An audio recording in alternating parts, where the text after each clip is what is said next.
very, I think, are complementary. Good, okay, yeah. Well, good evening. Thank you for coming. My name is Nicole Osmondson, and I am currently serving as president of the Edison Middle School PTO. And for those of you that were here last week, this is the second session of our parent education series. Last week, we covered drug and alcohol use within or with our children and how to parent through those issues. That will be available on YouTube and video, and we'll get some information out as far as where that will be on the district website. Tonight, we're going to cover social media. And again, we will be video and recording this, and this will also be available. So for those of you who have friends that weren't able to attend, both sessions are incredibly important and applicable to what we're doing as parenting today. So I'd encourage you to take the time to either go back and watch it again or share that information so that other parents have that opportunity to see it also. So again, tonight the format will be the first hour or so, our panel of highly respected individuals in our community with a lot of expertise will be educating you in areas that they feel is very pertinent and important to the issues of social media. During that time, you can write down questions. You should have been handed a piece of paper when you walked in. If not, we can get you another piece of paper. And the second part of the session will take, about a 3 or 4 minute intermission when you can turn those questions in, hand them to us. Then we will start again for the second part of our series, and that'll be question and answer time. So you can have an opportunity to ask specific questions that are related to what they're speaking of tonight. So I would like to introduce our panel tonight. Let's start with Detective Jason Holbeck. Detective Holbeck graduated from Parker High School and later graduated from South Dakota State University. He began his career in law enforcement at the Sioux Falls Police Department in 2006. In 2008, he joined the Street Crimes Unit, which focused on gang activity, and served in that unit until 2011. In 2015, he joined the Investigative Services Division in the Crimes Against Persons section with an investigative focus on internet crimes against children. He is a trained forensic examiner. We're also honored to have Candy Van Dam with us. As a founding partner at Insight Marketing Design, Candy Van Dam provides concepts and marketing strategies for clients ranging from one-person startups to multinational companies. She began her career in public relations for a large hospital in Minneapolis. After returning to Sioux Falls, she worked in local television, writing and producing television commercials, long-form videos, and promotional spots. She and her partner, Doug Moss, opened Insight Marketing Design in 2003. The agency employs 12 marketing professionals, including writers, designers, programmers, and broadcast producers, and works with clients in financial, healthcare, education, biofuel, and professional service industries. As a community volunteer, Candy serves on the Chamber of Commerce committees, nonprofit boards, and spent more than a dozen years as a PTA leader in local and state organizations. Candy and her husband have 2 adult sons and 5 grandchildren. And then again tonight we have the privilege of having John Haig with us. John Haig is a master's level national certified counselor and licensed professional counselor. He received his undergraduate degree from St. Olaf College and graduate degree from the University of South Dakota. John has been involved in teaching and counseling in schools in various locations, including Germany, Sweden, Iceland, and Minnesota, before returning to South Dakota to accept the position of a 28-year journey as a professional school counselor at Edison Middle School.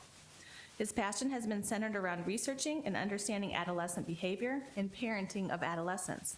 He has facilitated parenting education sessions in various locations for the last 20 years. During his retirement, John has been teaching at the University of South Dakota and Augustana University. So I would like us to please give a round of applause for our panel tonight. And this is all volunteer time on their part, so I'm very thankful that they're up here to educate us. So we're going to have Detective Holbeck come up first and speak.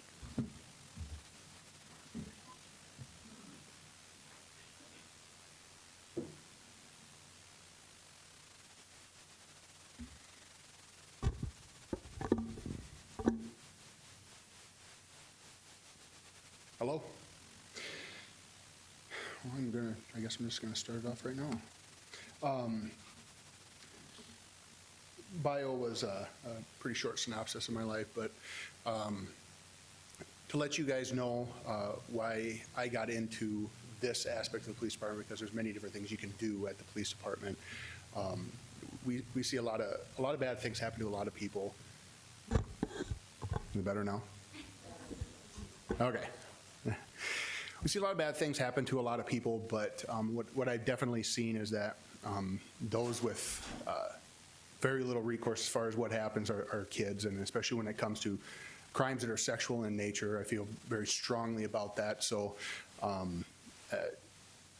these type of investigations, especially as you've seen recently, end up taking a long time, but we find that the reward is so great because they definitely do impact kids in the best way. This first slide kind of starts out what I'm talking about. Kids are perfect victims when it comes to internet crimes.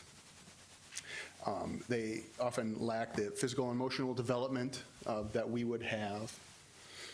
And you're gonna have to, excuse me, I'm gonna be running through these slides very quickly. So, and they're taught to trust adults.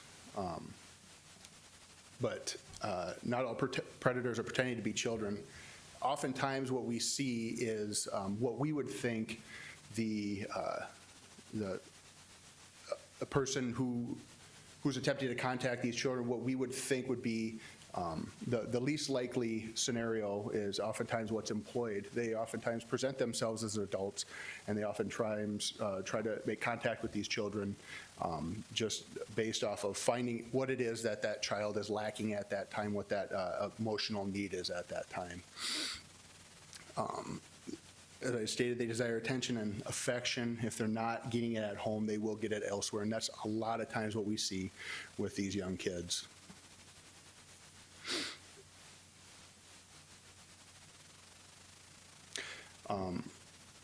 I think oftentimes too, what makes our jobs harder is they're not viewed as credible witnesses. Now, that is kind of an odd statement there. It's not that we don't view the children as credible witnesses, and we could probably even change the language in that. It's that they're difficult witnesses when it comes time for actual prosecution. It's difficult to have a child express themselves on the stand. So it often makes them a little bit better victim from the suspect standpoint. And then the lack of recall and verbal skills. Any interview we do with young children, we end up not getting nearly the information that we would normally get with an adult because they just simply don't remember that much. I have 3 little ones of my own, all of them in preschool at this time, and I don't think that they've ever once remembered what they've done at school any single day. So you can just imagine if you're asking them what happened over the course of the last 10 months, what are they going to tell you? I don't know. This kind of covers, we see a change in these predators because of technology, and that's what we're here to talk about. Most recently, social media is the conduit for a lot of this type of activity. You can see it used to be the whole scenario of puppy dogs and candy bars, the creepy van. It's now anonymous texts and introducing them to pornography early in an attempt to groom them. We used to see folks that would lurk around areas like this, parks, malls, whatnot. They don't have to leave their house any longer because they have access to children through online means. Child pornography used to be something that couldn't be traded easily, and if it did, it was either in person or through the mail, because we're talking about hard copies. Now there's a camera in every single one of, well, I shouldn't say every single one, but most of the pockets of many of the children that I speak with anyway, especially starting at middle school and up. And I don't think that it's in this presentation, but I always like to share this stat because I think it's really important. And it's an old stat. I don't have the updated one. It's from 2010, but it is estimated that 1 in 5 pornographic images found in the hands of online predators were produced by the child themselves.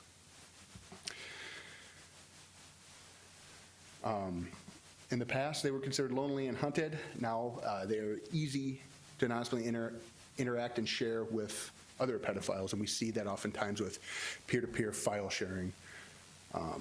And now they're especially masked because they're operating in that cyber world. Oftentimes what I tell kids when I give presentations to children, and that's most of the times I'm giving presentations to children more than anybody else, but we always try to explain that imagine the camera or the tablet or that computer screen is a window to your bedroom and there are no drapes and you can never shut it because it's essentially what they are. And there are people on the other side that you just simply cannot see. So oftentimes that rings home when we're chatting with kids, but it applies to that statement. All these people have to do is exist in this cyber world, this fictitious reality, and they can have access to these kids. Or whether or not you're familiar with the concept of grooming, but we discussed it before. They're looking for children with a specific bio. Oftentimes it's people with self-image issues. And none of this is gender specific, but usually you're going to see men approaching young females. So, and oftentimes these young females do have serious issues with self-image. When I'm going through devices in the process of investigating a case, it's not uncommon that I will see copies of suicide notes or copies of letters that they've written that discuss how they view themselves in a negative way, pictures of them cutting, things like that. Oftentimes we'll see young ladies, and again, it's not gender specific, we'll see this happen to young boys too, but they have self-image issues. They're very methodical in manipulations and reinforce shame-based behavior in the child, and that is very common too, where it gets to the point where in order to get young children to share images with them, they will use a tactic of shaming. They will do everything possible, but oftentimes all it takes is just a little bit of shame and making that child feel terrible for not sending the images, and before you know it, there is a free flow of sharing of those images. They'll use those techniques to lower the inhibitions, to exploit these children. Sometimes they will send and offer gifts to allure, although I don't see that as much as I think some of my predecessors do. I think they've kind of refined their tactics to avoid a lot of physical contact until, of course, they're actually going to arrange for a first-time meeting, and that oftentimes is going to result in something bad. We've stated before, they're filling emotional needs that these children aren't already getting. And in doing so, then they get what they want. I went back, didn't I?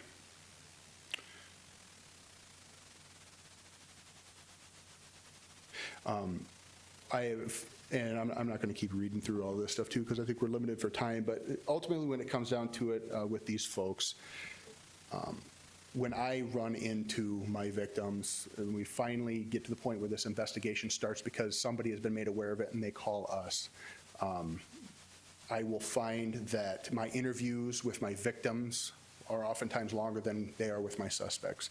I will find I will get more cooperation from my suspects than I will from my victims. My victims will adamantly protect my suspects regardless of the situation, because this grooming process and the constant bombardment with this shame and with this guilt has essentially set them up to where they don't want to cooperate with me at all. So I see that a lot of times. We stated before, introduction to pornography is common. That is definitely something to be concerned with, even if children aren't communicating with anybody of this sort. But they will introduce them to pornography, and it's an attempt to soften this as those requests start to come in for pornographic images of themselves. It prepares them to become comfortable with such a thing as pornography. Social media, though, is definitely the major conduit that we are seeing when it comes to pedophiles attempting to make contact with children online. And typically because it is so easy to do, and most children are engaged in some form of social media. For the longest time, it was chat rooms back in the late 90s, early 2000s, Yahoo Chat specifically, MSN Messenger. But those have, especially where the young kids have gone by the wayside, and we'll see social media as being used in order to communicate with their friends. It's these same apps that these individuals are using to try to prey on these children. Kenny's going to give us a lot more examples of this, but some of the major ones that I'm seeing, first and foremost above any and all is Snapchat. That is the social media application of choice of kids, and therefore it's going to be the one that many of these individuals are going to use to try to communicate with children. We'll also see it through Instagram, Uvu. I've had multiple cases with them. Facebook, I think, is becoming a thing of the past. And the more I talk to classes, each time I hit that next year's second grade class, the hands are fewer and fewer as far as which one of them use Facebook. So they go so far as to scream at me in auditoriums, "That's for old people." So Snapchat is what they are using, though, and there's no doubt that that is my most common. Omegle is another example of this, and we've had Kik cases too. Kik is a company out of Canada. It's a chat application. But as it states there, new apps are created every day, and about the time that these children are figuring out what applications they like and choose to use in order to communicate, it's the same time that the individuals who are attempting to exploit them are discovering these apps.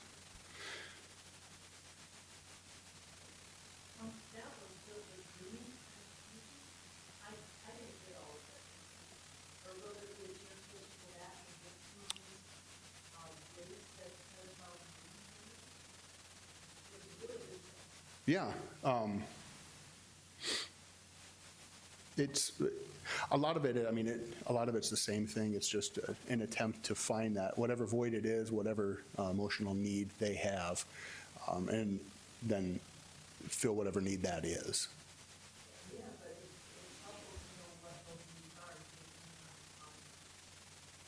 Gotcha. I'm guessing the other presenters are going to be able to cover a lot of those too, and then we'll hit that in the Q&A. Yeah. Absolutely. Yep. So we'll see the communication initiate on these type of social media sites, such as Facebook or Instagram. They'll find some of these even more general sites to initiate contact on, and then move them to different types of communication applications, such as Snapchat, Kik, or Text Now apps. And we've seen plenty of cases with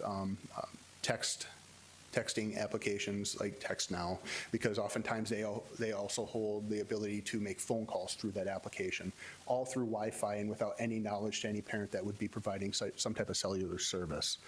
Wi-Fi connectivity is key when it comes to children communicating with anybody, because oftentimes you don't see a lot of parents are willing to fork over hundreds of dollars a month that would cover all of that data typically. But through this communication, that relationship is cultivated, and through that grooming process, eventually the comfortability level increases, and then images are shared. So a lot of the things that I investigate don't necessarily involve actual communication with children and adults, and sometimes it involves sexting between juveniles and juveniles, but I also deal with just simply these predators and the production, distribution, or manufacturing of images with other people like them. But sexting is definitely one of those cases that comes up often, more and more, the more access that children have to these phones. They will share images with people that they are engaged in with online relationships, which are seemingly becoming more common than actual relationships. And sometimes they can be sending these to a predator, believing that this person is actually somebody of their age. That is a common tactic that they use as well, is they will use stock photos they find online and post those into a page as if it's them attempting to catfish them. That's one of the terms that's used. And some of the problems with sexting, even if it is between two juveniles, is that it almost always gets shared with about 20 other people in their school, and then it becomes this giant fiasco, much of which is not anything that we can handle or we can properly deal with, because the system that we work in only does so much when it comes to addressing these issues. But do remember that even though they oftentimes are falling victim, to these certain situations, it is still illegal for them to send those images of themselves and even to possess images of themselves in such a way. Illegal, yes. We see cases originate with online gaming. These are typically more along my 8 to 12-year-olds that aren't going to have devices like phones or tablets or access to as much of the social media, but they'll play things like Call of Duty and different other games and different gaming systems. We'll find that these predators will play those games with them posing as a child, and eventually they will move over to other means of communication, Snapchat, Kik, some of the other things that we mentioned earlier. Sometimes these systems allow for photos to be shared within that system, so we will see child porn get sent or received through gaming systems as well. But that makes it very difficult for investigators like me because the proprietary software on these devices does not allow for me to conduct forensic examinations like I would any other type of device.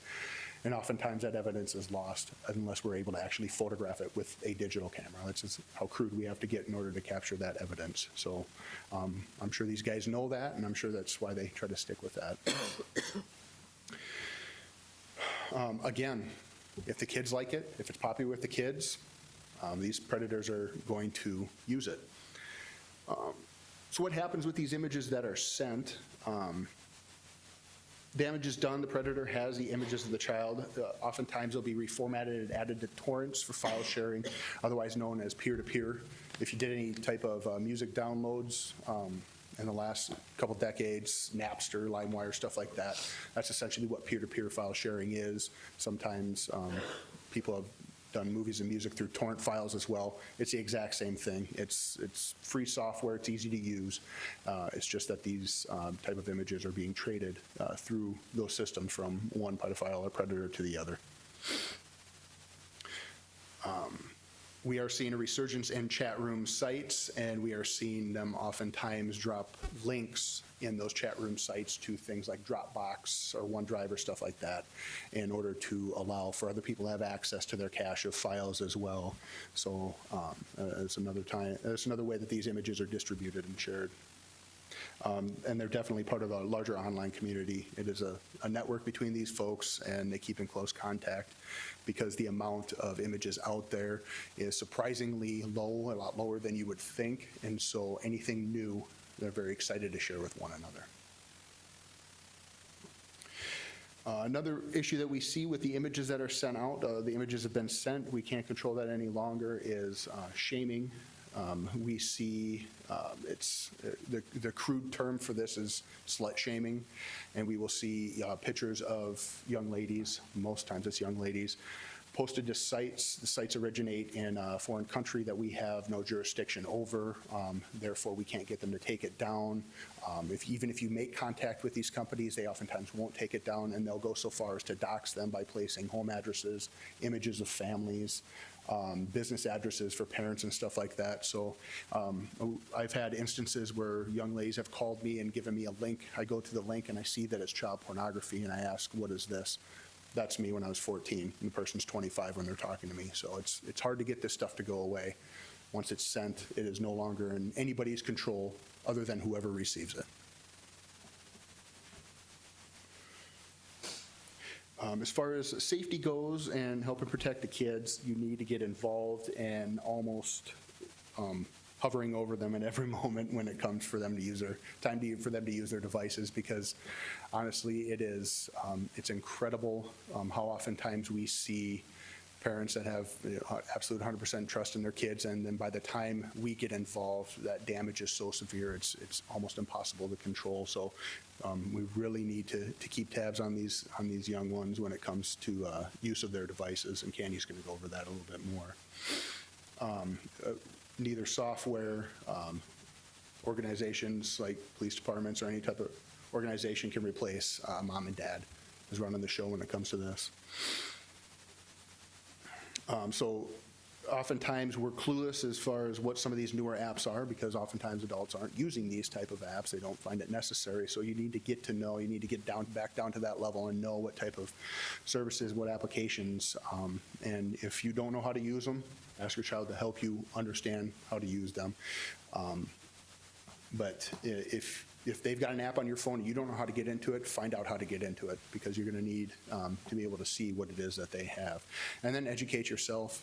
This is a good start, coming to places like this that offer these type of seminars, but, read. Google search is often, you're going to find what you need to find, but really stay on top of it when it comes to that. And then establish rules for internet use, and Candy's definitely going to talk about that too. Again, we discussed this at the beginning. Children are naive. They make good victims. They need to understand that what they're seeing online isn't necessarily true. So there definitely needs to be a very good conversation about what reality is, and teach them how to be skeptical of what information they find online. And again, monitor, monitor, monitor is the best defense when it comes to this.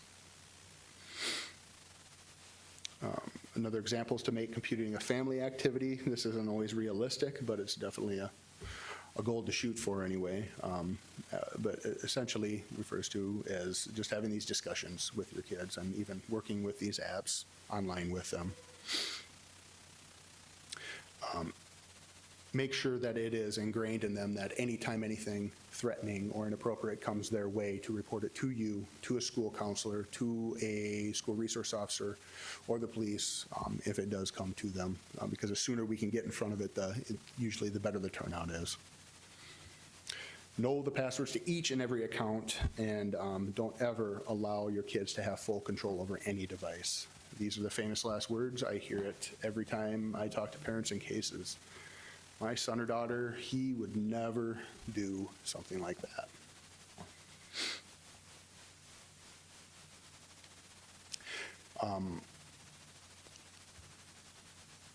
I won't go through all these too. We'll make this slide, or these slides, available for you folks, but here's some tips when it comes to keeping the kids safe. This wasn't supposed to stay in there, but he's one of our suspects years back.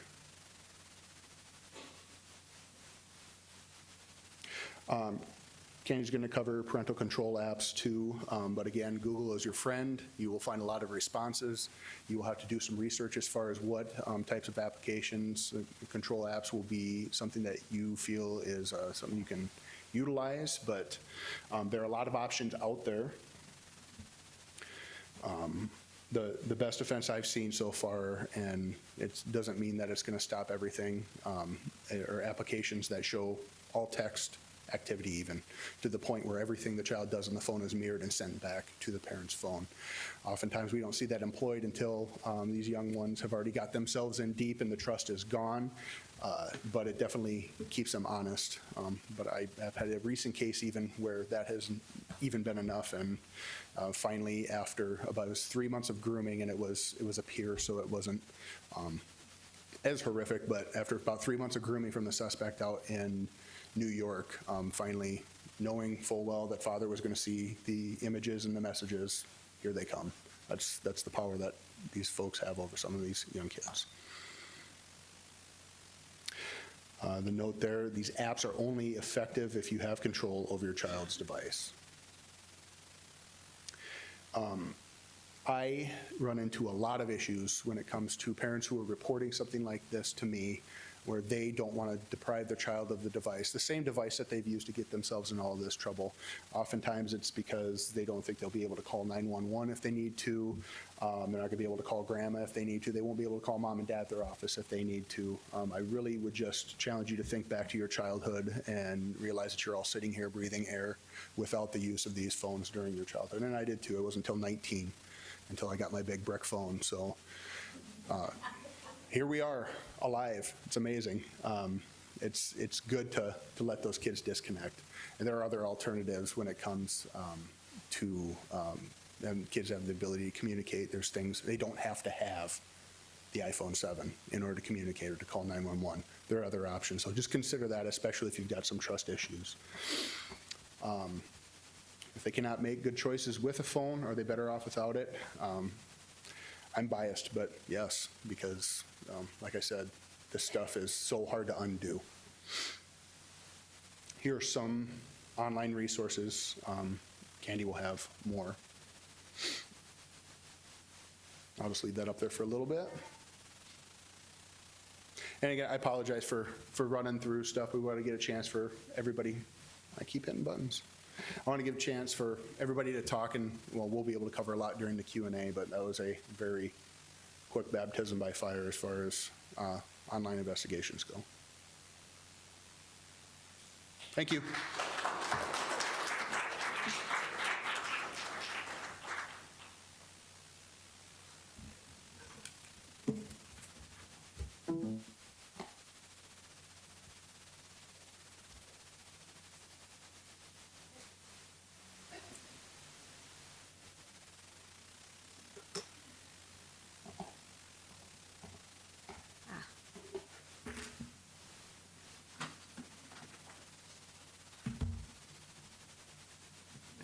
And I want, from beginning. All right. Good evening. Can everyone hear me okay? All right. Thank you for inviting me tonight. I'm very excited to be here. Sometimes there are just coincidences that you can't ignore, and today I was surfing the internet and I found this video, and hopefully this will play. It's a sponsored video. It's from Nature Valley, I think. And I thought, perfect. When you were a kid, what did you do for fun? So we'd go blueberry picking, for instance. That's so cute. But it was true. We grew watermelons, plantains. I found an old sign which was big enough for me to sit on. It made a great toboggan. It was very slick and very fast. I had a few fish in my basket, and I looked up on this bluff, and here's this black bear sitting there watching me. If he starts chasing me, I'm going to keep throwing the fish out of my basket until he's gorged and he won't bother me. And what did you like to do for fun? You know, you go door to door, get a group of kids, and you play lots of games, hide and seek, just going out to the field and playing baseball. And we build these massive forts, you know, the kind that you can actually sit in and play in, you know, with our friends, and it was just really wonderful. So what do you like to do for fun? Video games, definitely. I like to go on my phone, text, some email. My favorite thing to do in the world is definitely watching videos and playing video games. Those take up so much of my time. 3 hours or 3 to 4 hours a day. Same. 5 hours straight. Just last week, I watched 23 episodes of a TV series in less than 4 days. I forget. I'm in a house, I have parents, I have a sister, I have a dog, I just think I'm in the video game, I completely get lost. I would die if I don't have my tablet. Whenever I feel upset, I'd play video games and I'd feel normal. It's really wonderful. When your daughters grow up, your great-great-grandkids, what do you think will happen if this trend continues? It's scary to think that they'll never have to leave the house. Cindy grew up doing a lot of the things that I did and enjoyed, and I see what my grandsons are doing today, and it's mind-boggling. By the time they have kids, it's going to be a really different environment. I actually feel a little sad because I feel like he's missing out on what's out there in the beautiful world.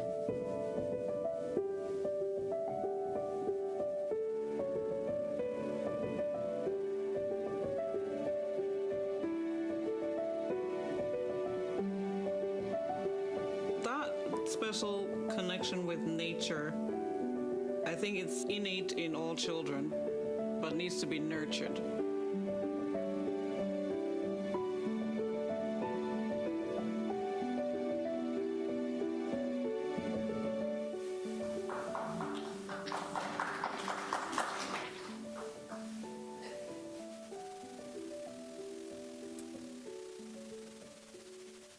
All right, now how to escape.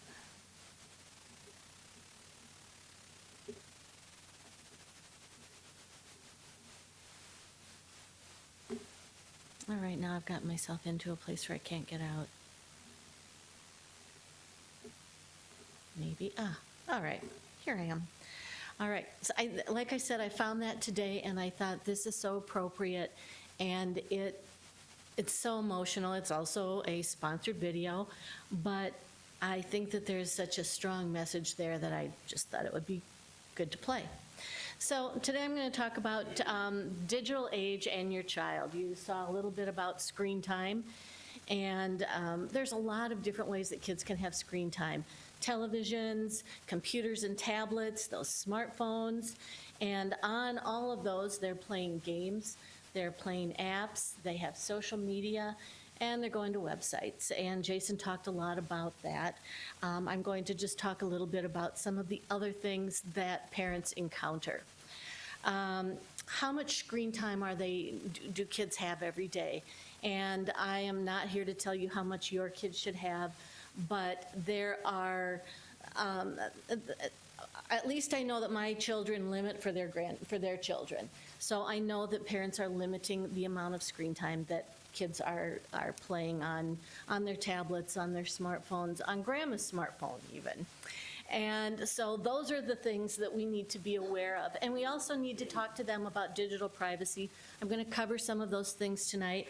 What apps are popular for the older kids, even for younger kids, but older kids, they're the ones that have the apps in their back pocket, and they're the ones that are playing on the smartphones. How do we monitor technology, and how do we build that trust between parents and children? And then how do we stay ahead of it? I think that is the eternal question that every parent has. How do I stay ahead of what's happening to my children? And technology is just another channel, another environment that we have to learn about, we have to educate ourselves about, and we have to talk to our kids about. These are some of the sites that as adults we're very familiar with. Facebook, Twitter, Instagram, Snapchat, Pinterest, LinkedIn, some of the other social platforms that we may not be using but our teens are, or our preteens. House Party, Fam, Musical.ly, Bitmoji, YouTube, Netflix, Pandora. So there are lots of different social media apps and websites out there that we are familiar with. There are, when I put this together, there are so many more that we are not aware of. This is page one. This is not all of them. This is just page one of some of the sites, and Jason talked about that as well, that are websites that teens and children and adults are on constantly. And I have to admit, I am not familiar with most of these. How many of you are familiar with a majority of them? Yeah, I know. Isn't it amazing?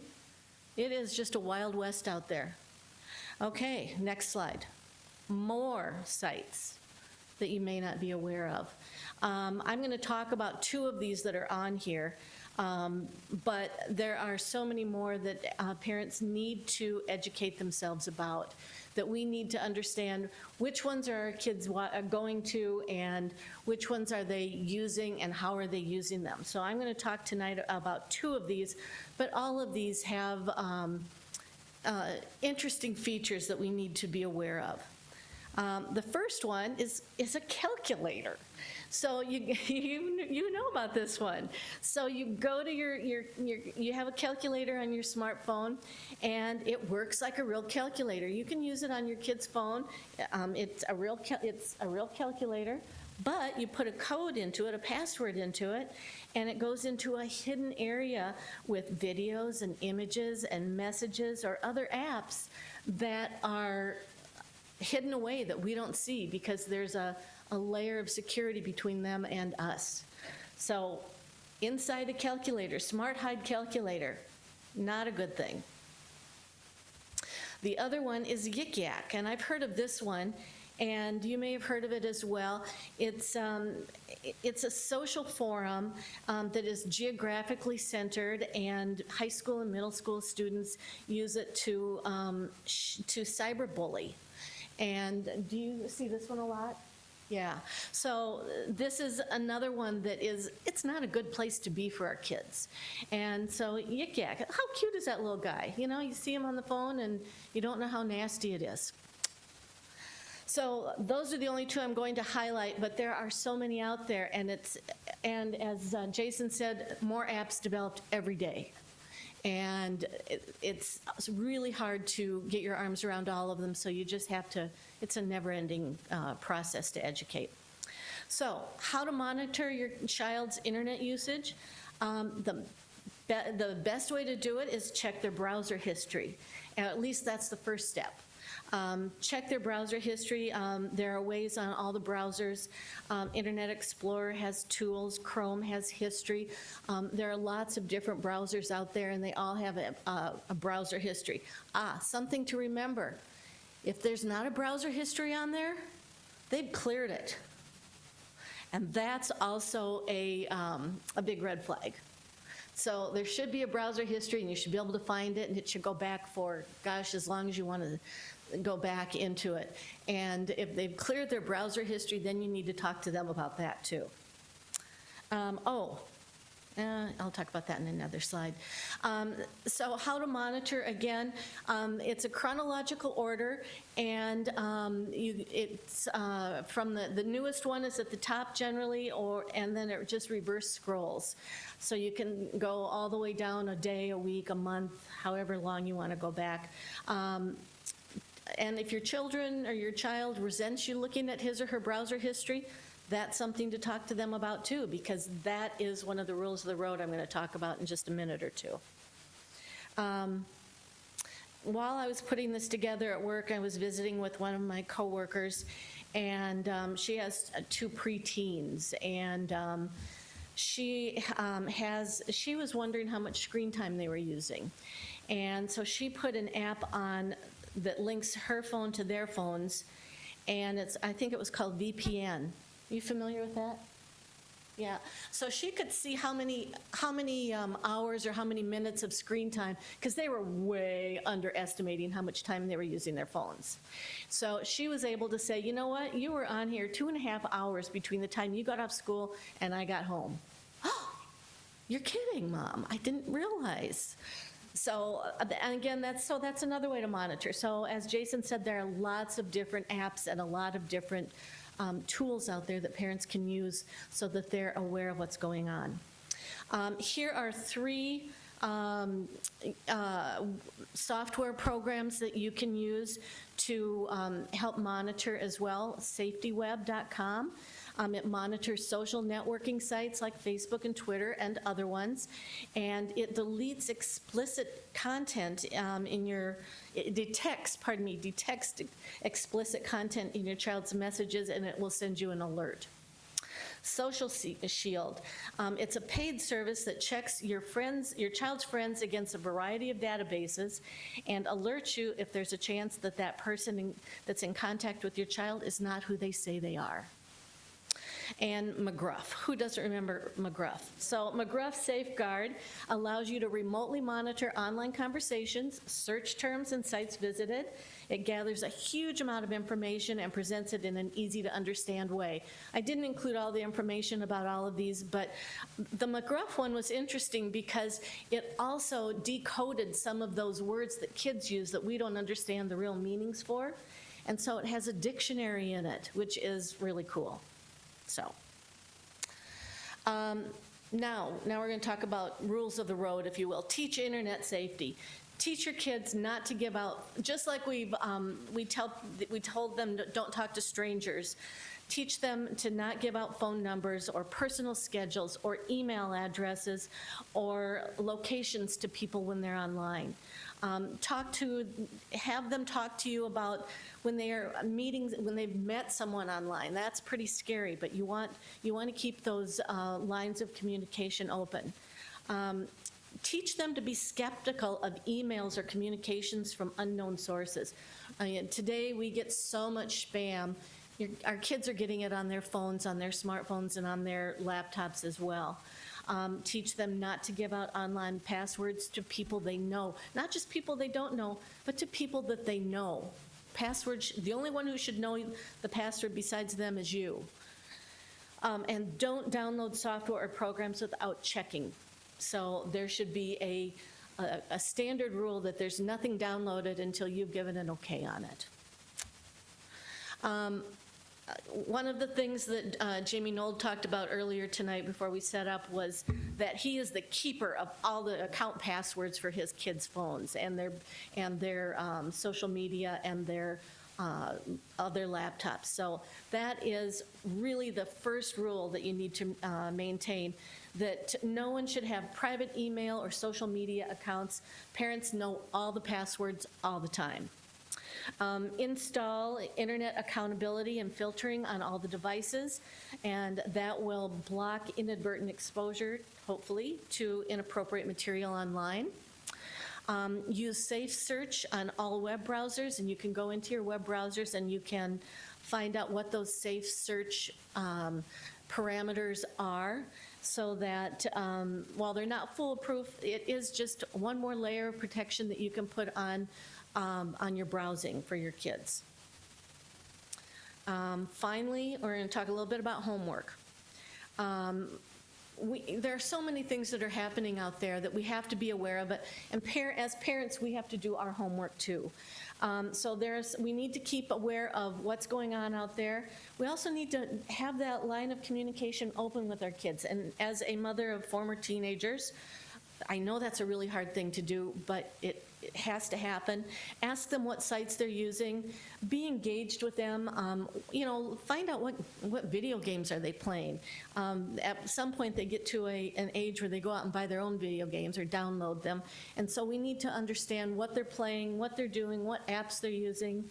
And then we need to research those apps to make sure that they are appropriate. If there are dangerous functions and features, you're going to be able to find those on some of the websites that Jason talked about that are going to give you the red flags on things that they're using or that the children are using. And as important as being the keeper of all the passwords, coach without condemning. You need to make sure that you're not shaming them, you're not condemning what they're doing, but that you're engaged with what they're doing and that they understand that you're doing it because you love them. Finally, get real with your kids about what happens, about the dangers of being online. Kids don't understand that whole wild world that the internet is. Explain about social networking profiles that people use that are fake so that they can talk to kids. Explain about profiling that's done by adults and other teens to lure children and youngsters in. Talk about GPS locators that can be hacked so that people can find out where you are. And talk to them, frankly, about sexting and lewd photographs, because they are forever. Once they're out there, they're there forever. And that's it.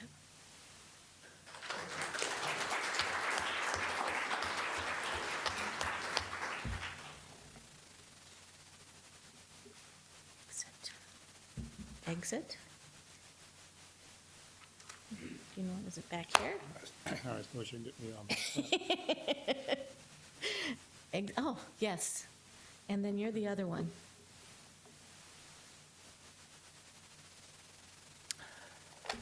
Okay, this is overwhelming. How many were here last week?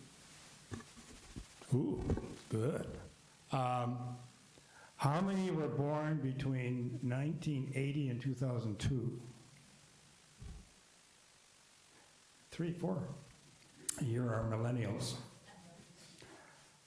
I teach a class at the University of Minnesota or University of South Dakota. And one of the things I've tried to do, it's called human relations, and what we try to do is make a bridge between different cultures, okay? And one unit I do is on millennials and how to understand the baby boomers and Generation X. And there's a big difference between them and us. But if you were here last week, I also told you I like to start with humor, and I'm going to try and get this up for a little bit of humor.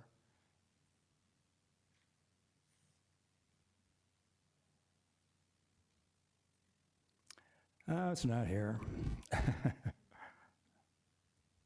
That happens. Now I probably lost now I lost everything. Oof.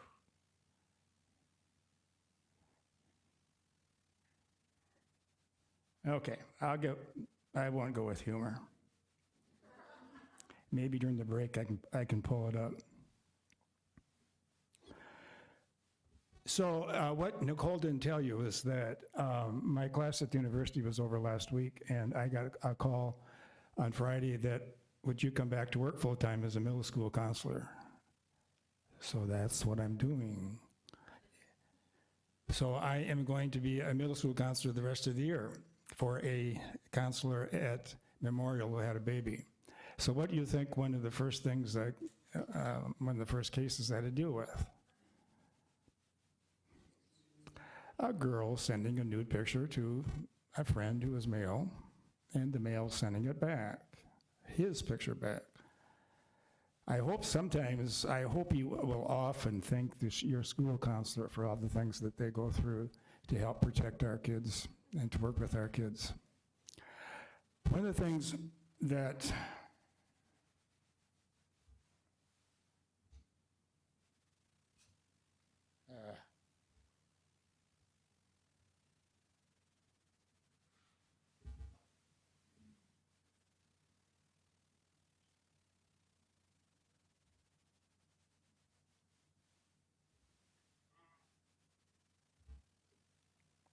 So one of the things I do with my class at the university is we talk about communication. And I'm going to have you help me with this. What is one way that we communicate? The words we use. Yep. What's another one? Body language. And what's the third one? Action. The tone of voice.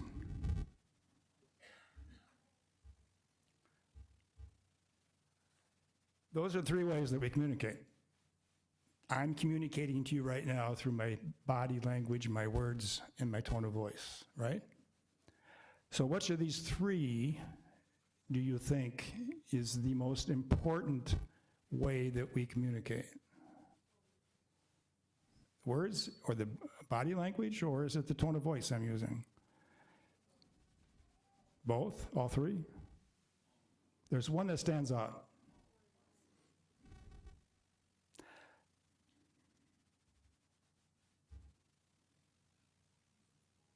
7% of what we communicate is through the words that I'm using. The tone of voice, 38%. So obviously, body language. 55% of how we communicate is through our body language. Now you and I, because there's only a few of you that were born between 1980 and 2002, the rest of us probably have developed some skills in reading body language just because we're so old. And because we haven't had a cell phone.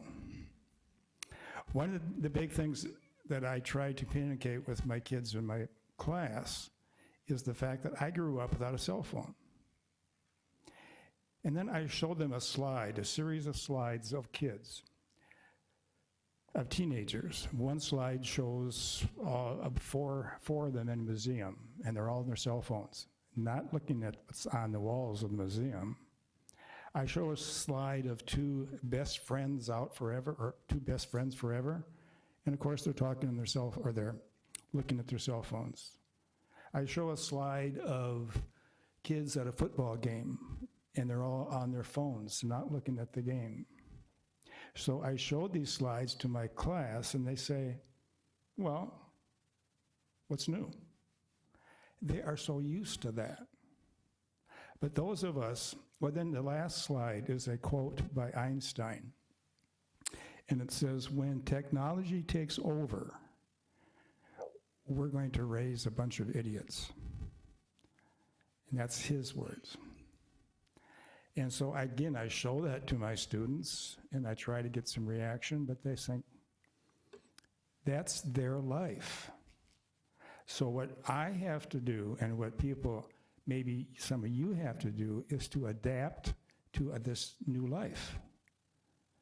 We've been hearing a lot of good information tonight about how we can do that.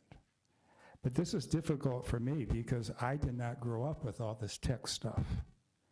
But I have to try to understand our kids today and their new life that I'm not used to, and maybe some of you are not used to. Okay, which ones are missing in today's way that we communicate? When kids communicate through texting or through emails, they can't hear tone of voice. When they communicate through a cell phone, iPads, whatever, they cannot read body language. I put up here a third one because the third thing they're missing is touch. So when our kids are using our cell phones and all the time, they're missing communication by tone of voice, body language, and touch. But then kids say, I'm so well connected. I got so many friends, on my phone or whatever. I don't know if you know anything about the book Blue Zones, in which they have researched there are certain places on our planet where people live to be 100 years or older, and it's pretty normal. And one of the huge factors is having a social network of people that you can touch and that you can read their body language and you can understand their tone of voice. And that's what's troubling to me, is the fact that our kids are losing this, and these are the things that I grew up with. And so what kind of kids are we going to have? They're going to be okay, because they're going to adapt to this. They are adapting to it. And we have to learn to understand where they're at. And that's kind of hard for some of us who are a little bit older. Also, good mental health, as I said, means that a lot of us are socially connected. We have groups of friends, we can see them, touch them, and so forth. And our kids say, well, I'm so connected. I have all these friends, Mr. Haig. They're on my cell phone. I text them. Then why is depression with kids right now at such a high level? And why are the suicide rates not coming down if kids are so well connected? So our cell phones are not addressing some of those things. We think our kids are so well connected because maybe they have 50 people on Facebook, whatever they're using. But they're not getting some of the things that, to me, mean good mental health. So how do we as parents and as adults communicate more effectively? Number one is to listen actively. Not terribly profound. Listen and look for feelings, connect the feelings to content, and suggest alternatives. I spend a whole hour on this kind of stuff in my parenting session, so I just want you to see the slide. And then I'm going to leave you with the tip here, because I cannot imagine handing a cell phone to a kid without a contract. And for those of you here last week, I talked about a contract if you're going to hand your kids the keys to the car. I think a contract for a kid using a cell phone is equally as important.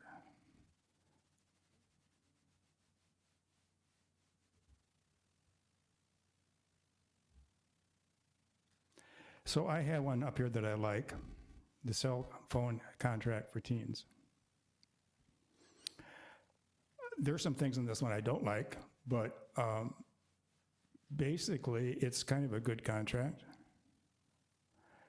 When you write a contract for kids, and I'm not saying that you have to use this one. If you go on, if you Google this, you'll find all kinds of them.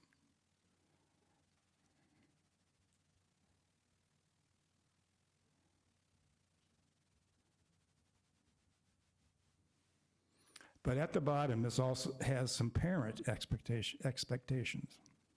Number one, I will respect my child's privacy when he or she is talking or texting.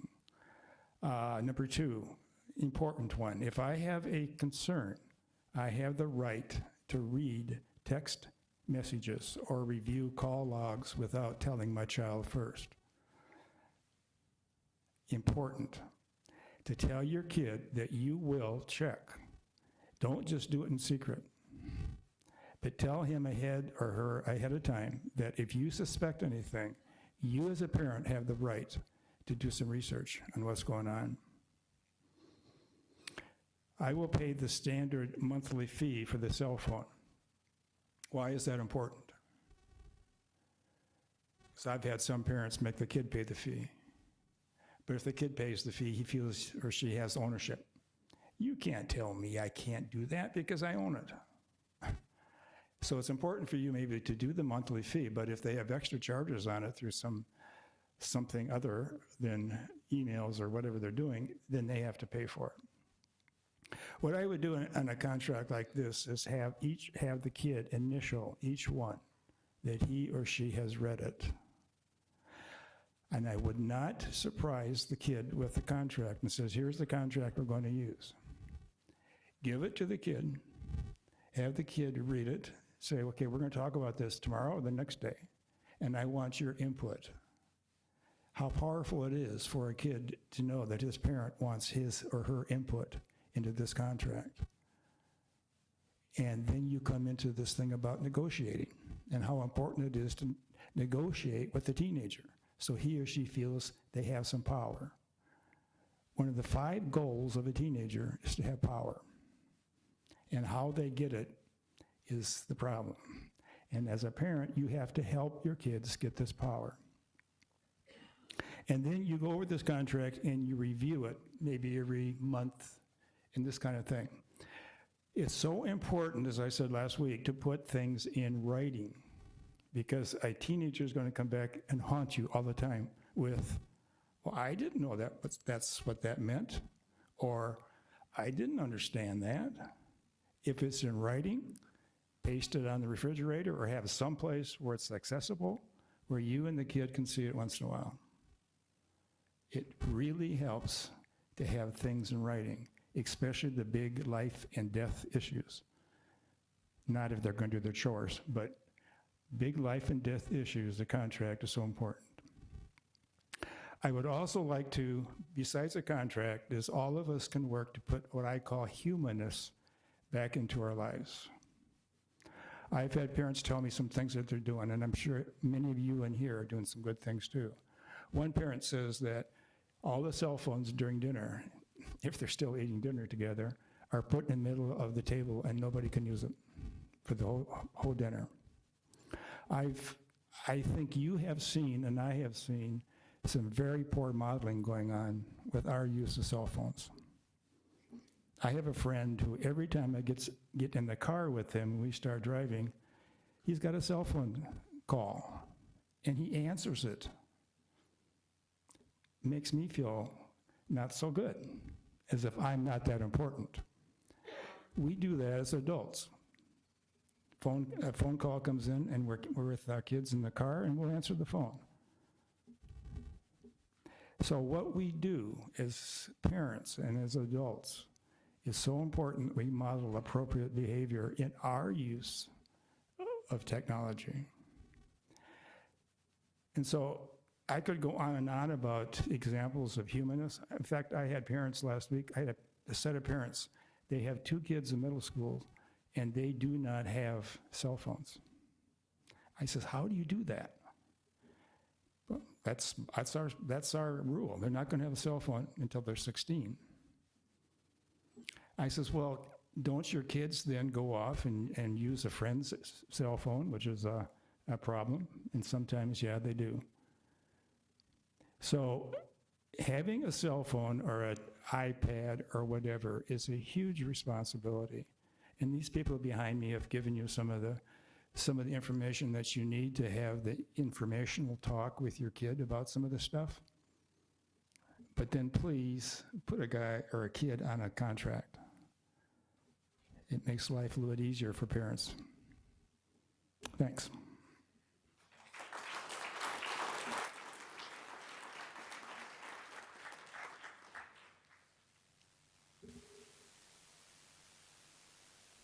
Okay, so we'll ask you to write some questions down that you have, and then you can turn them in to Anita, Michelle, or myself in the back. We'll take about 2 to 3 minute break and come back for question and answer time so that we have plenty of time to do that. So, okay?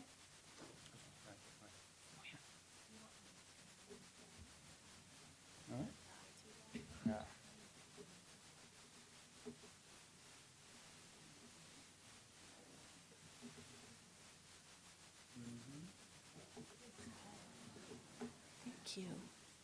Thank you. Oh, I'm sure it will be. I just, when I do, yeah, thank you very much. When I do these.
question and answer time. So I'm just going to read questions that you guys wrote, and anyone in the panel can answer, or if it's directed more at one person than the other. But the first question is, what is an ideal age for a child to own a phone? Never.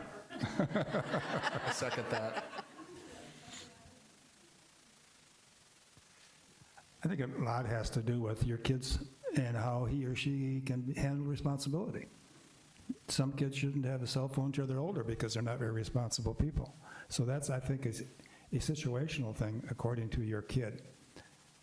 Some kids at a very young age can be very responsible and maybe handle it. Maybe they can't. I usually stick with never, regardless. This makes more work for me. I think, I like 16. I think that's a little bit closer, and a lot of people are going to think that's unrealistic. But again, I think that as technology continues to evolve, we continue to get suckered into believing it's the only way, and it isn't, because for thousands of years, people lived without this. So, yeah, it really is going to come down to what their maturity level is, but I don't know. There's not really a good answer for that. It's all going to be dependent on the child. Okay, thank you. So kind of along with that question, what do you consider a safe amount of screen time? In your opinion? Well, I guess oftentimes I will try to set rules. I love that contract, by the way, too. You'll see law enforcement do that on scene even sometimes when we're talking with parents and kids. But I think that definitely not during any type of family function such as meals or anything else. And then we oftentimes I recommend 8 o'clock. Phone goes into parents' possession, because when I'm seeing nudes being sent, it's not at 5 p.m. and it's typically not at 10 a.m. It's in the wee hours. So nothing good happens after dark when it comes to those phones. There's no reason for them to have them, especially when they're in the safety of their own home. So I would definitely set hours in which those can be used. There are apps that can control when that usage can occur, but there is workarounds for everything. So it's very hard to use your phone when it's in dad's gun safe. I'll put it that way. 8 o'clock is typically the time that I always set. That can also be in your contract. One thing I forgot to say in the contract, and I didn't have time to read each of those elements, but you have to be very detailed. You can't make a general statement, because kids will misinterpret that or define it in their own way. So if you're going to have consequences, spell out what those consequences are in detail so that the kid knows. Otherwise, they're going to make up their own rules.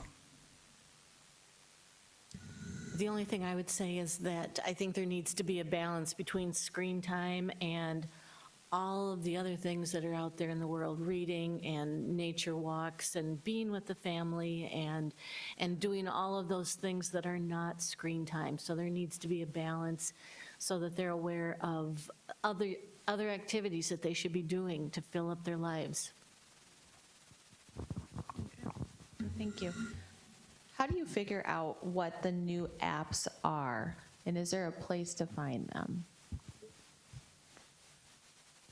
I typically figure them out when I get a case that comes across my desk that has an app that I've never heard before, and I have to research it. So it's unfortunately the way it is.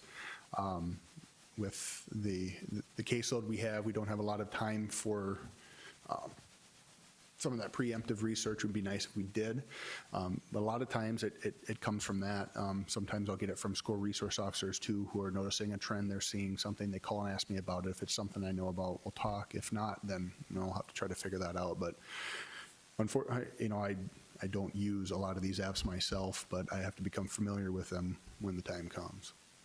I would think there are probably some parenting sites that would be resources for that, and I don't have any of those URLs, but those are the places where parents and educators are going to share that information.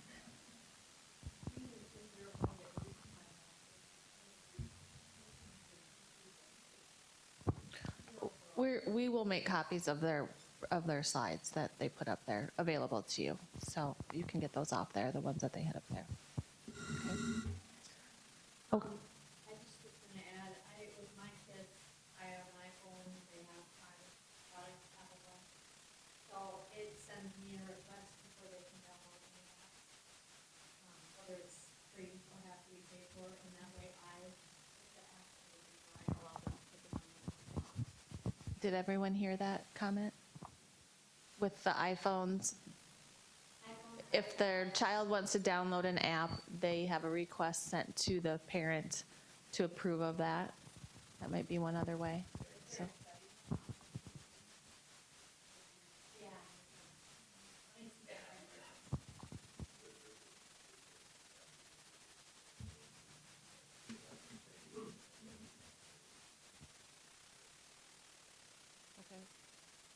So there's options for Google products with that too. Okay. If you don't have an iPhone, there's something called Disney Circle. It is $100 one-time investment, but we have 3 kids and they share a flip phone, and it's still amazing what they see through our app. So it will alert us every time the device is turned on. Individuals will monitor every Xbox stuff, Androids,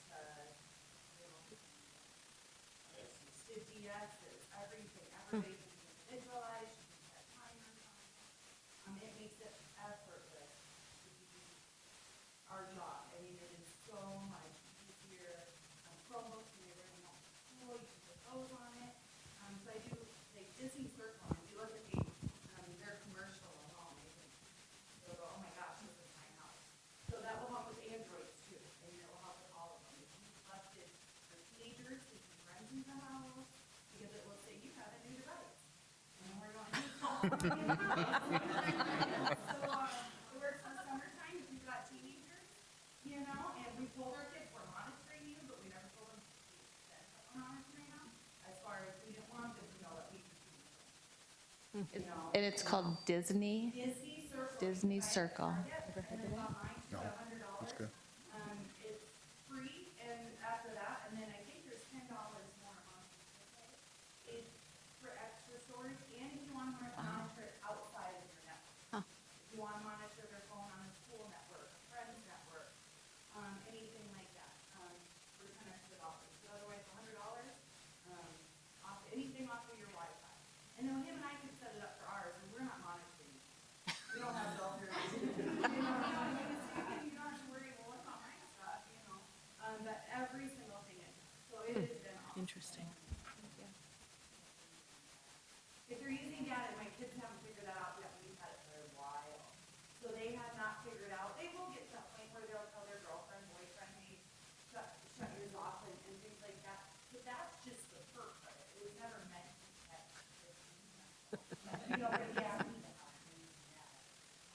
Yeah, then it wouldn't be mine. And I don't know for that $10 extra, if there might be something else with that. If you have anything on your internet. Thank you for that. Yeah. Can you see what your child has sent on Snapchat? Pictures, conversations after they have been sent. If so, how far back can you go and how do you do it? It depends on what part of Snapchat they're using. If they're simply sending snaps out, you can definitely set the app up to where they disappear along with the photo disappearing for the recipient after a certain amount of time. But if you're ever in that application and you swipe to the right, you'll see what looks like a text thread would for just on your regular texting app that you have on your phone. And oftentimes they will communicate through text and through images in that thread instead of just simply sending snaps out. When it comes to an actual conversation they want to hold, it's difficult to hold those conversations with just snaps, which is just an image and then you can add text to the image. So they'll switch over to the texting portion of that application, and that's we can find that material. And it'd be a good time to note this. kids often think that because they use Snapchat that people won't be able to keep those images.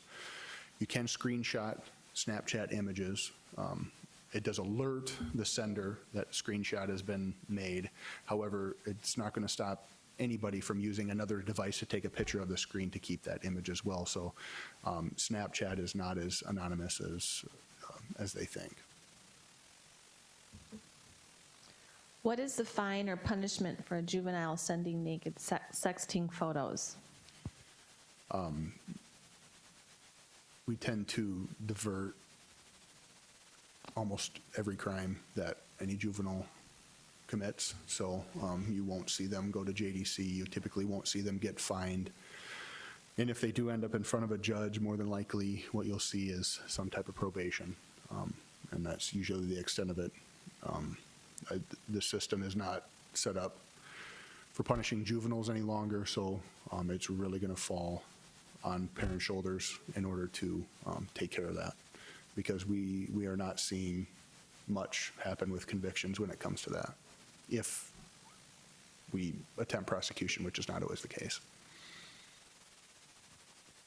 Maybe kind of off of that question, could you tell us what you are seeing as far as this topic goes within the middle schools, even elementary schools? What are the most common, I guess, consequences of social media issues that are coming up as far as law enforcement goes?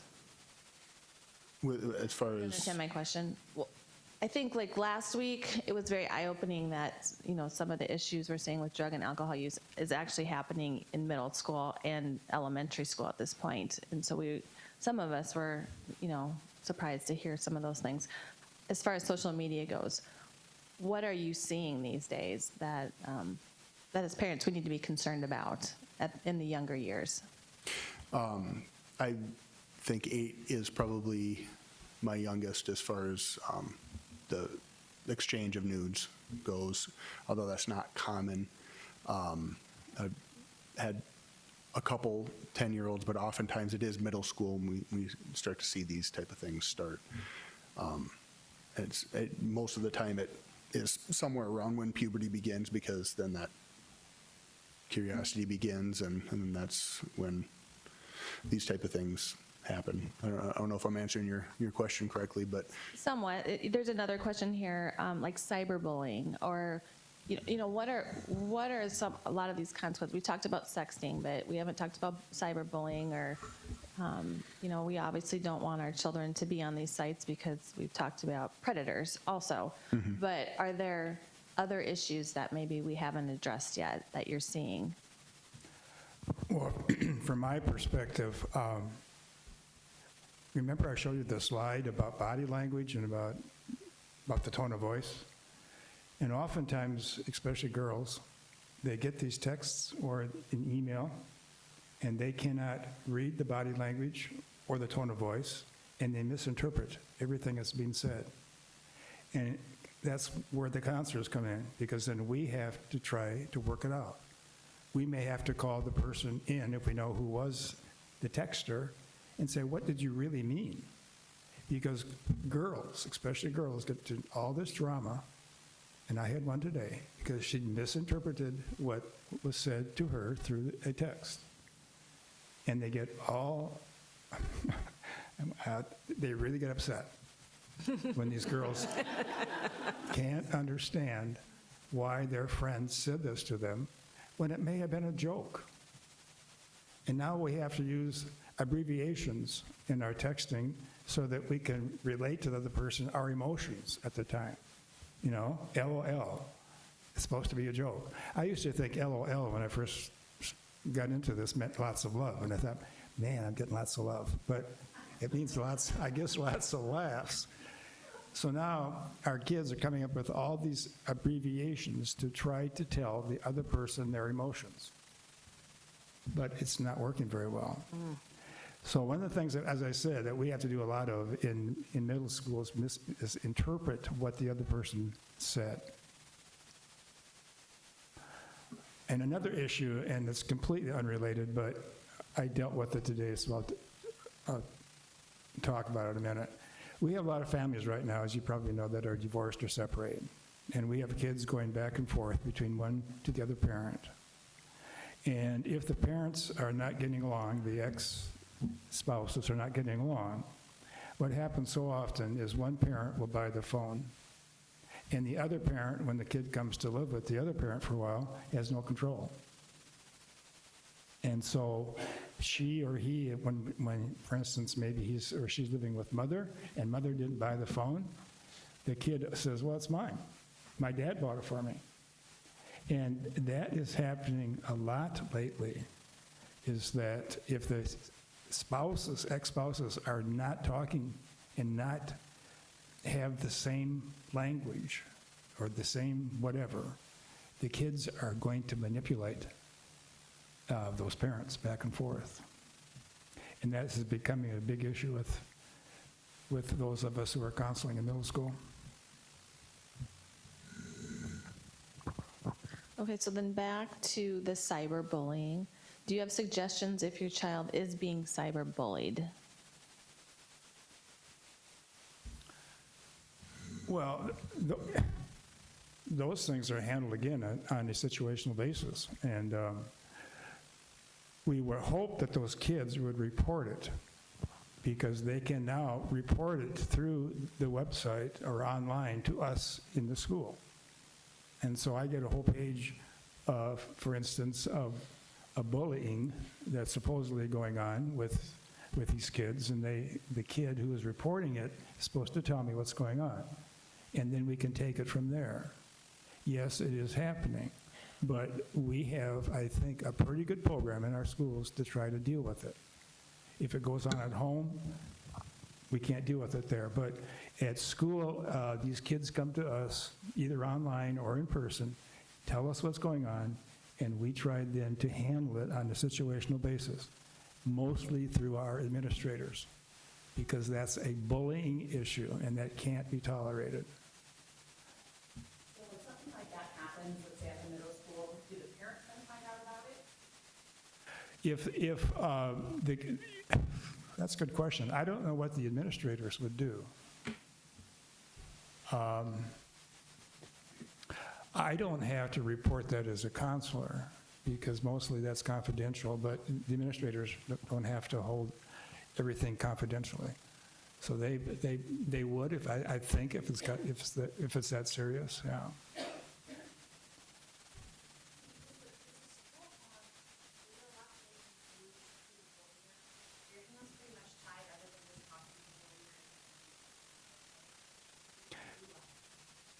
The school system here in Sioux Falls has a... Oh.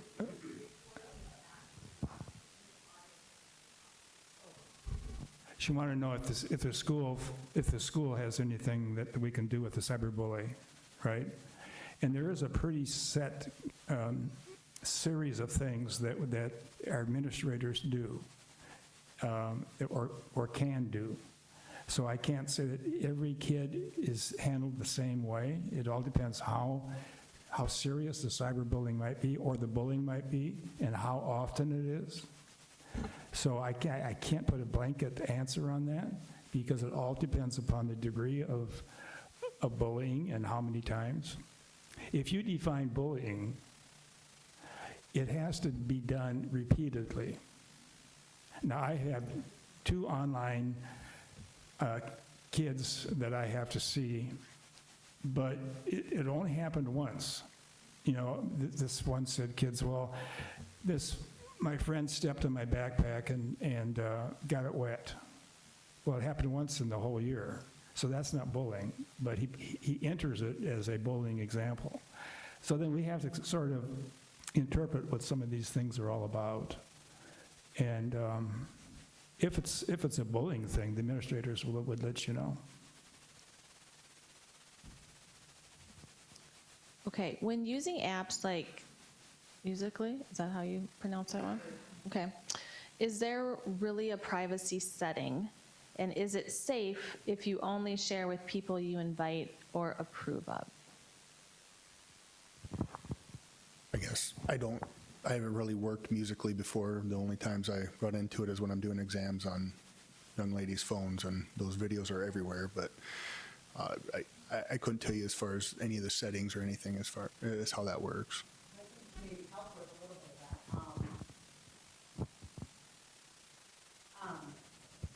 There is, yes, on Musical.ly, you can make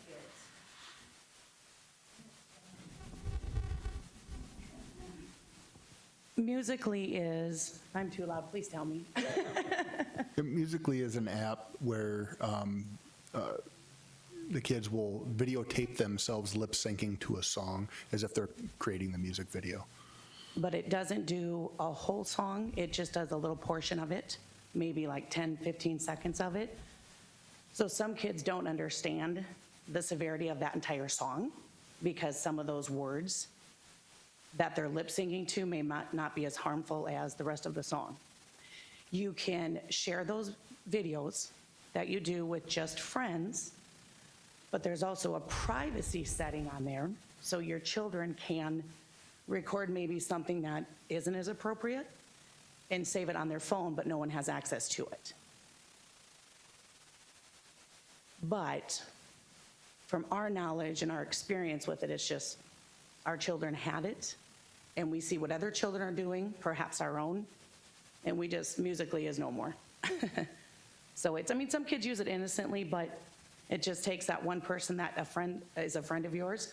But you don't have to be friends with people to see other people's, those people that want to lure you to lip sync to these other songs that are very inappropriate.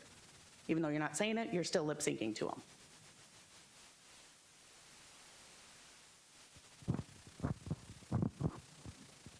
Would that be a concern with other apps? I couldn't name one, but like your kids would say, well, I'm only going to invite people I know, or that type of thing. Is that a legitimate reasoning for us as parents to say, well, then it's safe? No. I guess? No, and it won't be. And a lot of times what we will see, I'll give an example of a case. I had a middle school case where there was nudes of two different boys that were being spread around this group, and this was on Facebook Messenger.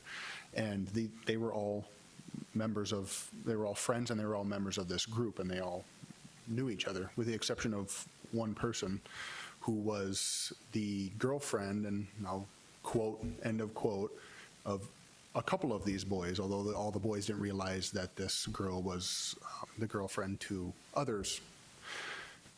That girlfriend was a male in Florida and had used stock photos online, and the boys were essentially fighting over this person online.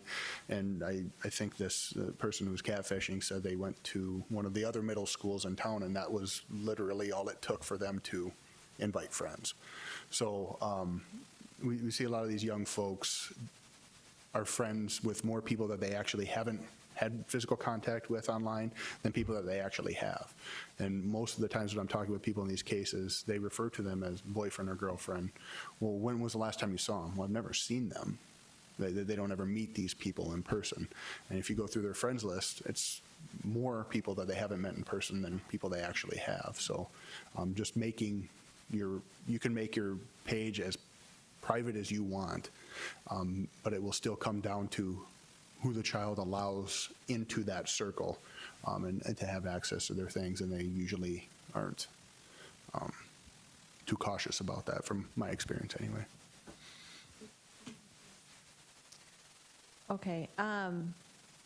When you don't currently have rules, such as time limits or monitoring rules, how do you go backwards with a teen to enforce them without making them resent you or question your trust in them? Well, I think you can tell them that you learned some things tonight.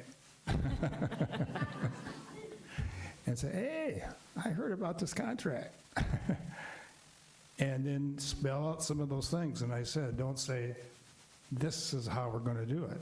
Give the kid a chance to negotiate. Give it to him or her and say, what do you think? Are these things going to be okay? And if they're not, that's a good way to start a conversation. That's a good way to have the talk. is to have them feeling that they have some input into that contract. And so you can bring up some of those things then that you just mentioned in that question. I think now it's ready for a contract between you and me. Okay, this is a good question too. Loss of screen time is a common consequence for breaking rules in our household. We've noticed teens with withdrawal symptoms from their tech addiction. Do you have any advice? That's what we're dealing with.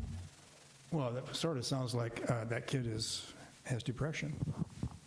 Any kid that withdraws a whole lot, either from you or from his or her technology, probably has some depressive things that we need to talk about. Withdrawal is a good symptom of depression, especially if it's excessive. So I think that's could be a red flag. I think the question was that when the technology is taken away, they go through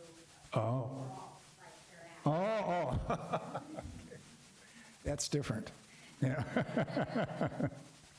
They do, yes. That's what happens when we're addicted to something. And I don't have an answer for that one.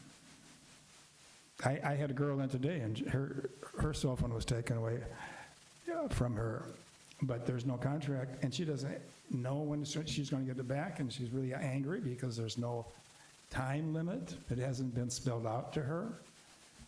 And if she had been on a contract, so it was expressly put in there or written in there what the consequence is. But let me also tell you about a consequence.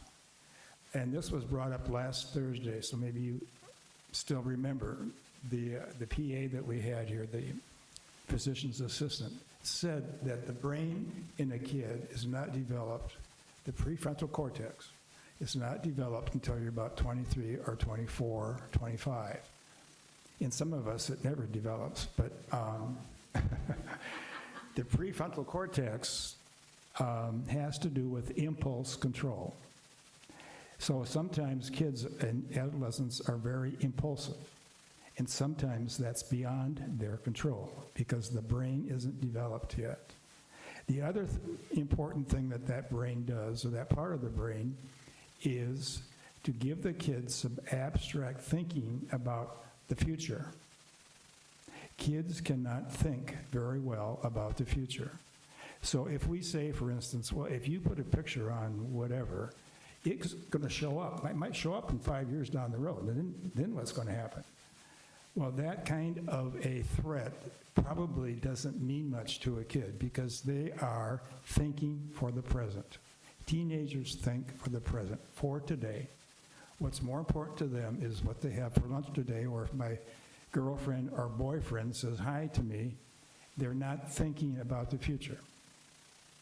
I learned that years ago when I was first teaching, and I would give these assignments that would take, 3-4 weeks down the road, you have this paper due. Well, they would all wait till the very last night, of course, because they can't think about the consequences of what's going to happen 3 or 4 weeks down the road. So if you're going to threaten your kid, don't use the time element. Just think of what's going to happen to you down the road in 5 years.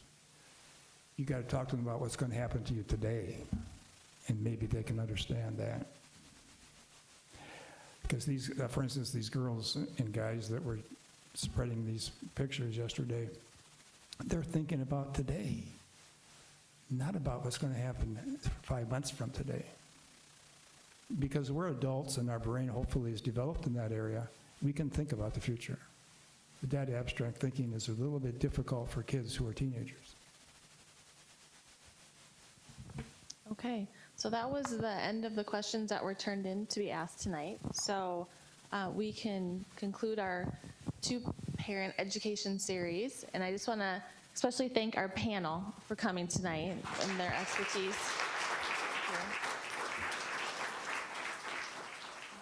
But I want to make sure that I thank each of you, and I hope that my goal of organizing these was that you would feel empowered as parents now to go home and to maybe do some things maybe a little differently or take some of these suggestions away, but that we would all become better parents because of this. So, yeah, do you have a comment? They will be.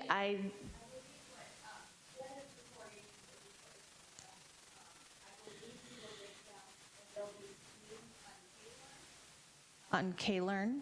The-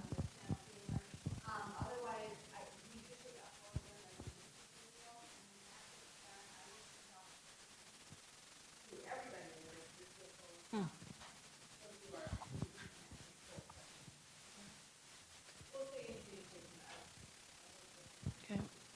And just on a side note, if this is something that you enjoyed and you felt was very helpful and you have other issues that you feel like would be beneficial to you as parenting, if you want to come and talk to me after this, that would be helpful. And this might be something that we can continue through the next school year or do them more often, that type of thing. But again, thanks for coming tonight.